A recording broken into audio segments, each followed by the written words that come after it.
Soundings Audiobooks presents an unabridged recording of The Affair, written by Lee Child, read by Jeff Harding. The moral right of the author has been asserted. This performance is owned by Soundings, Whitley Bay, NE26 2JT. Chapter 1. The Pentagon is the world's largest office building. 6.5 million square feet. 30,000 people, more than 17 miles of corridors. But it was built with just 3 street doors, each one of them opening into a guarded pedestrian lobby. I chose the southeast option, the main concourse entrance, the one nearest the metro and the bus station, because it was the busiest and the most popular with civilian workers, and I wanted plenty of civilian workers around, preferably a whole long unending stream of them, for insurance purposes, mostly against getting shot on sight. Arrests go bad all the time, sometimes accidentally, sometimes on purpose, so I wanted witnesses. I wanted independent eyeballs on me, at least at the beginning. I remember the date, of course. It was Tuesday, the 11th of March, 1997, and it was the last day I walked into that place as a legal employee of the people who built it. A long time ago. The 11th of March, 1997 was also by chance exactly 4.5 years before the world changed, on that other future Tuesday. And so, like a lot of things in the old days, the security at the main concourse entrance was serious without being hysterical. Not that I invited hysteria. Not from a distance.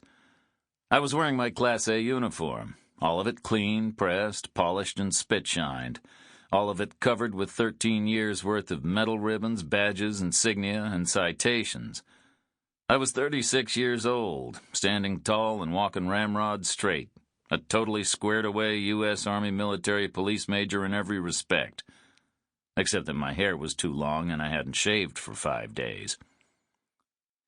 Back then, Pentagon security was run by the Defense Protective Service, and from 40 yards I saw 10 of their guys in the lobby, which I thought was far too many, which made me wonder whether they were all theirs or whether some of them were actually ours, working undercover, waiting for me. Most of our skilled work is done by warrant officers, and they do a lot of it by pretending to be someone else. They impersonate colonels and generals and enlisted men, and anyone else they need to, and they're good at it. All in a day's work for them to throw on DPS uniforms and wait for their target. From 30 yards, I didn't recognize any of them, but then the Army is a very big institution, and they would have chosen men I had never met before. I walked on, part of a broad wash of people heading across the concourse to the doors. Some men and women in uniform, either Class A's like my own or the old woodland pattern BDUs we had back then.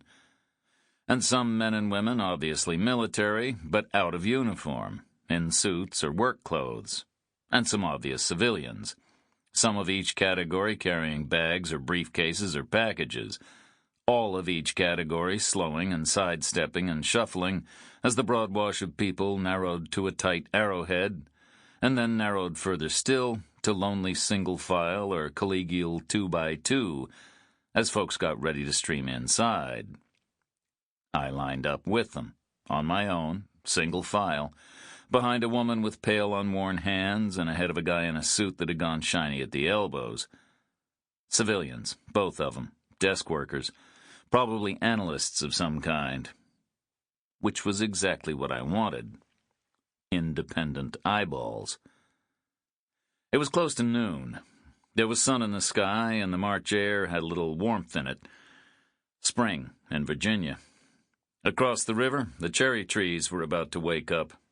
The famous blossom was about to break out. All over the innocent nation, airline tickets and SLR cameras lay on hall tables, ready for sightseeing trips to the capital. I waited in line. Way ahead of me, the DPS guys were doing what security guys do. 4 of them were occupied with specific tasks. 2 manning an Sample complete. Ready to continue?